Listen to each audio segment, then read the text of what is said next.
What's up, man? First thing I want to talk about really is how happy as I am as a fan of the Colts. And it's such a great story, the Colts, because so many men and women go through trials in life to where they lost their way. They were in a bad relationship. They were in some kind of bad environment where they couldn't find themselves. And maybe their character diminished, their vision diminished, their reputation diminished, whatever it may be. If you've lived enough life, you should have gone through that at least once. But when you look at the story of Daniel Jones and why I think it's so profound, more so just even on a sports level, but in a real life level of life, it's like if you're around the right environment, team, wife, partner, job, mindset that is cultivates you at your core and appreciates you. Appreciation is a major thing for a human being, especially a man. Respect. Respect is huge for us. Earned, but it's huge for us. We must be respected. If not, a man will diminish. A man's masculinity will diminish over time. But when you watch this Colts team, it's so fucking invigorating. It's awesome to watch these guys. When we drafted Tyler Warren, I immediately started shouting. I was in my bed getting ready for bed watching the draft, and I stayed up to hopefully watch us get him, not thinking we're going to get him. Now that's not Chris Ballard. He does not deserve the credit for that.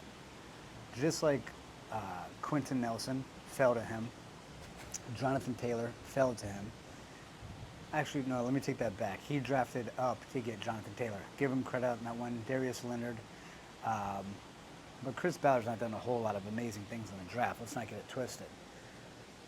But the Bears passed on Tyler Warren for Colson Loveland. It may have been a scheme thing.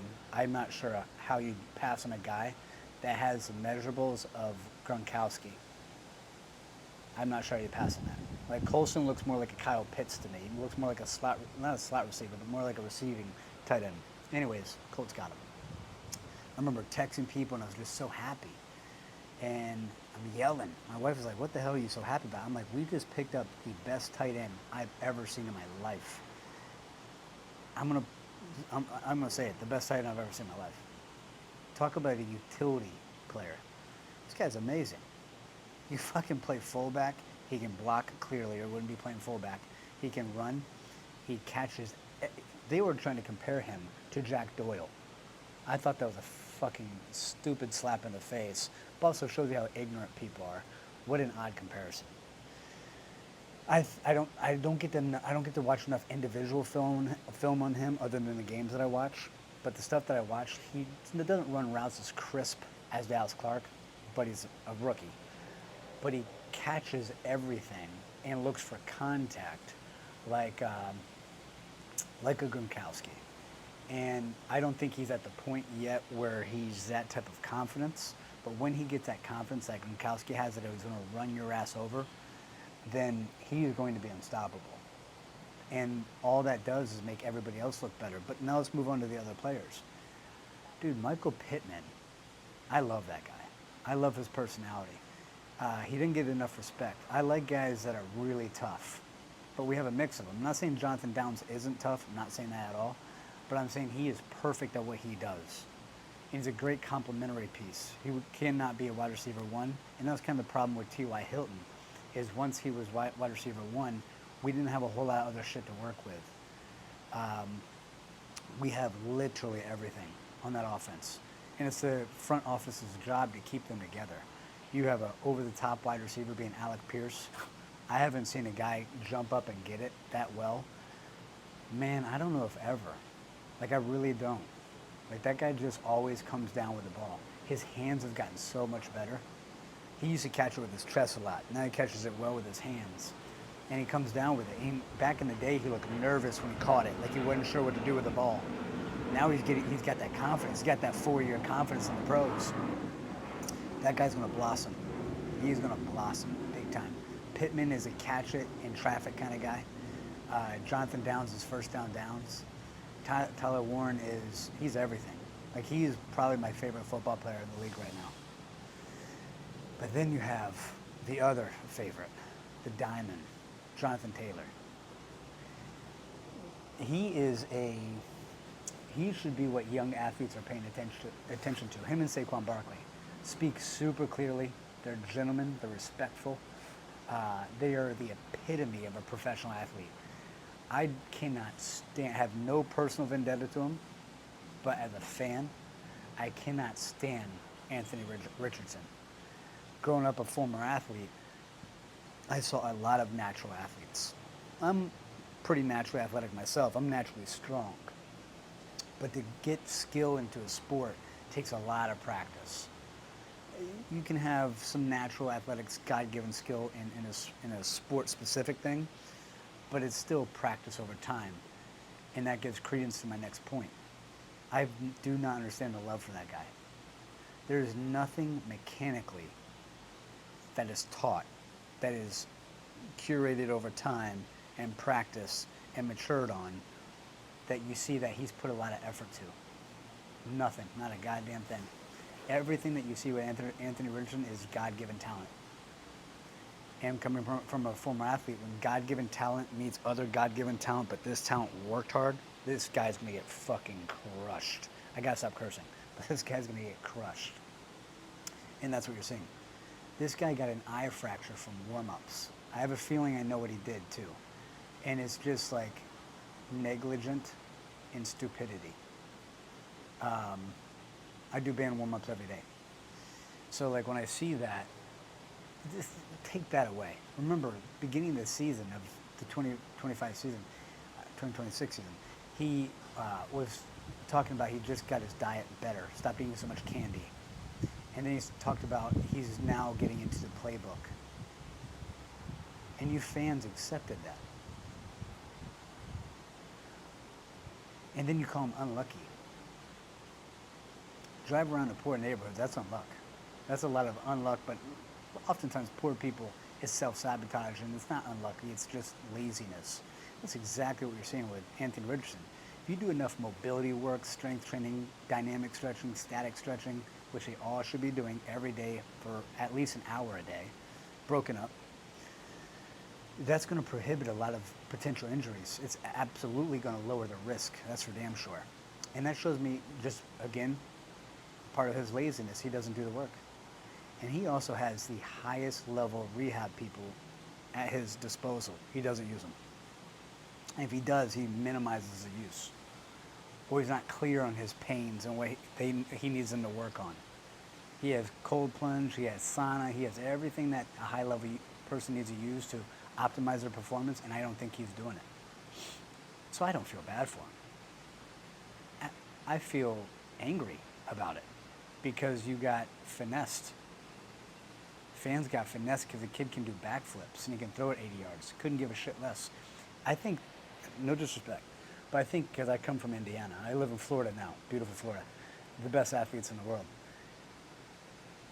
When I watch high schoolers, if I work with high schoolers, they're all over the place. All these kids can do that. All these kids can run 4.3 and 4.4 now. All of them. Damn near every one of them I've ever worked with. It's not really all that impressive. The athletic ability any longer is not impressive. And that kind of gets to my main point of this post, is that you know what is impressive now? Is an athlete with high character. You're coming out with NIL money. This is when you work harder. The best athletes in the world is on their second contract, not their first contract. From their first 4 years in the pros, that kind of distinguishes how much you're going to get paid, what tier you're in, things like that. But it's the 4th through the 8th year that you see the Hall of Fame guys. Because once they got paid, a man of high integrity has to live up to it. He is constantly thinking, he's like, the money is a great product of just financial freedom. But now it's like, I want to show you why I'm worth that. It's like what Muhammad Ali used to say, I'm going to show you how great I am. When you have a high character human being, that is what they live for. I want to show you how great I am. That is so important to a high character man. That thought process, like, I don't care about what anybody thinks about me. How's that working out? Look at the athletes that with that mindset. They're garbage. Anybody can catch it with one hand now. Especially with the fucking gloves they use. But you see all these amazing running backs. Look at Jonathan Taylor, man. Absolute class act. That is where the young athletes need to shift to. Read books clearly. I used to have a little bit of a speech issue myself. Read books out loud. Articulate what you want to say and articulate it clearly. The really flashy athlete doesn't matter anymore. Nobody gives a shit. They're all really amazing athletes. These scouts are all lazy as shit. I could do their job better, I guarantee it. They're lazy. All these high school kids are athletic. You gotta dig into their brain. Do they believe in God? Is it a belief system, or do they actually practice it? Do they pray? Do they do morning warm-ups and stretches when they wake up? What's their mornings look like? What's their afternoons look like? What's your downtime look like? What do you do with your downtime? That's a really good sign of a human being's character, what they do with their downtime. So, man, I couldn't be, as a Colts fan, any happier. I don't think this is a great applause, and I don't think Chris Ballard should get a lot of the credit. I think the coach should. I think the owners of the Indianapolis Colts should as well, the 3 women, I believe, or his daughters. I love that they're on the field. That's called accountability. Accountability is amazing for all people. Even really strong people need accountability. I fucking love it. So keep on going. We got the Chargers coming up. They have a beat up offensive line. We don't have an amazing pass rush, but we'll see what happens. Not a big fan of our defensive coordinator either. I don't think he's amazing. I really don't. I think he's definitely a step above Gus Bradley, which that's not saying a lot. Some of these coaches are just recycled coaches. They just find their way as coaches somehow, and they're not even good at being a coach. But yet they just keep finding a coaching spot. I don't know how that works. Sounds like a political thing. Well, I'm not sure what that is. But I think this guy, Lou, is a pretty good defensive coach. I don't think he's great, and the numbers prove it. But I still feel good about it. I really hope we get Kenny Moore back, although they said that he was in a boot. I don't know how Mooney Ward gets a fucking concussion from what I saw, but whatever. I've got to have that guy back. Chris Lamons, he looks pretty good. Edwards looks actually pretty good too in man coverage. I'm a huge fan of Nick Cross, but not in coverage. I think he's an amazing box linebacker. He is so quick to the ball, but he's just not good at coverage. He just isn't. He's uber athletic. He should be playing very similar to how Troy Polamalu played. He just ain't got those coverage skills. I think he's got good ball skills too. But other than that, man, I'm ecstatic with this team.